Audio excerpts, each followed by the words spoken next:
So yun, nandito na naman si Sir Mark. O Mark, pakilala mo na yung showroom mo. Good afternoon mga kachilax. Eto na naman ako.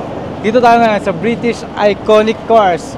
Nandito po ang Mini Cooper, Mini BGC, Lotus, and Triumph na dealer.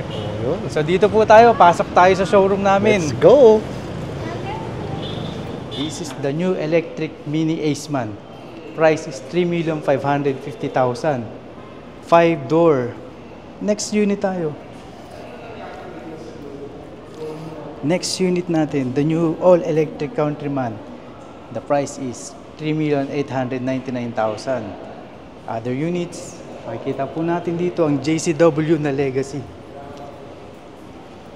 Ayan. So this is the last unit na lang po na meron sa dealership. The price is 4,950,000. Grabe, ganda, no? Yes, sir. Last unit na yan. New generation. JCW na Countryman. The price is 4,999,000. Nag-iisa lang to. Kunin nyo na to. Oo nga, grabe, ganda. And our last unit sa showroom, ang 3-door S. ICE engine. The price is 3,699,000. So mga kachilax, pumunta kayo rito. Mark Bacalso po, Sales Executive. Thank you.